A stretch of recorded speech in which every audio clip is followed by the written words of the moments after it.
Hello and welcome back to the new PPC. In this video we're going to talk about advanced pay-per-click and some of the advanced strategies that Larry and I use.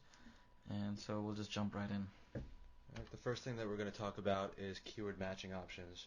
And with keyword matching options, the point of doing that is that you can use the same keyword but target different scopes of that keyword. So this is what I mean. The first type of matching option is broad.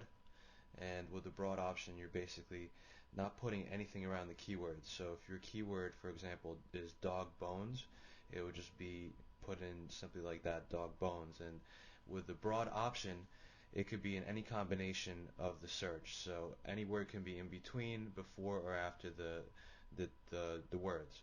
So you need to be careful with this because anyone could, the search, as it is implied, is broad, so anyone could be searching for any variety of keywords, and they could be putting in keywords that you may not want people searching on. So it's something that you want to be careful. Some of the examples that you see here are like bones for dogs, dog chew bones, dog rawhide bones, red bones for puppy dogs. So it's very, very broad. The next matching option is a little bit more targeted. It's phrase match. And in order to use phrase match in your keyword list, you would put dog bones in quotation marks. And what this does, it groups the words together. So anything in between the quotation marks are going to be grouped together, and people could do searches and add keywords before or after that group. So again, they're grouped together. It's a little bit more targeted to the keyword that you're looking for. And some examples of that would be chewy dog bones, rawhide dog bones labs, dog bones store, puppy dog bones, and all these examples have dog bones together. Okay, the next option is entirely targeted to the keyword that you're looking for, and in order to get that, you would put your keyword in brackets. Okay, so specifically, the only time your ad would come up is when dog bones is searched.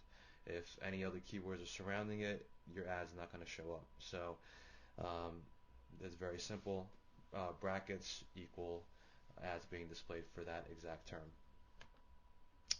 Another important part that that a lot of people miss is using negative keywords, and that's really important if you want your ad not to be displayed when someone does a search for any particular keyword. A big one is free. So if you're running a store that sells dog bones, you don't want people getting your ad when they're searching for free dog bones, because you want to make some money and you don't want to give you don't want to waste clicks. So negatives are a very big part of keyword matching.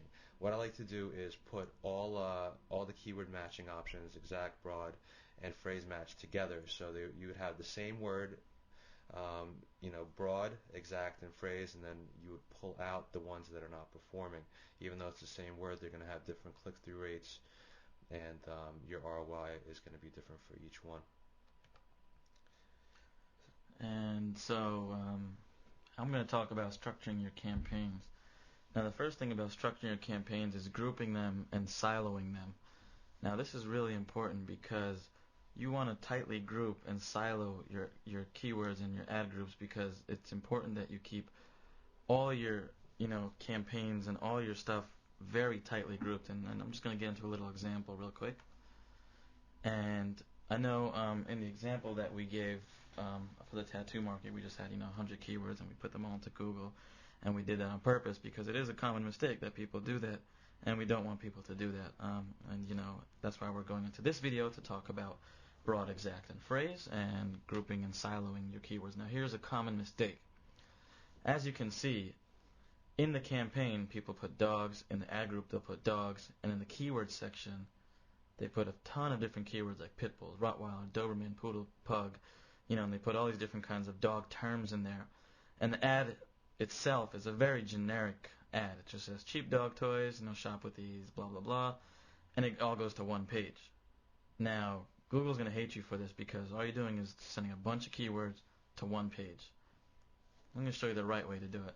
They're also going to make you pay between $5 and $10 a click. This is exactly what the Google slap is about. It's about people, they want targeted ads to keywords, to ad groups, and as long as everything's targeted directly, and everything's congruent, then you're going to get around the Google slap.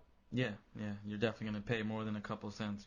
Sometimes upwards of one, like Larry said, $5 to $10. So we'll get to the right way of doing it. And so we're going to show you the proper way to, structure your campaigns. And here we go. The first campaign that we're going to start with, of course, is going to be dogs. And then underneath the dogs campaign, we're going to have multiple ad groups. And this is where you want to split everything up. So we have pit bull toys, Rottweiler toys, Doberman toys. Now inside those ad groups, we have very specific keywords to the ad group itself, which is pit bull toys, pit bull bones, and pit bull frisbee. Now this is just an example, so we're just showing you an example. This isn't a real site or even real keywords that we're showing you. I'm sure they are, but we just don't know. We're just trying to show you an example. And so underneath the ad itself, you can see that it says pit bull toys, and then on the first line we wrote your pit bull toy store, and on the URL we put mydogtoys.com/pitbull. Now you can see from beginning to end, from the ad group of pit bull toys all the way to the destination landing page URL, we have everything related to pit bulls. Now Google's going to love you for this, and you can see the other examples as well as Rottweiler and Doberman. And they're going to like you for this because, everything is congruent, everything is in line, everything is related.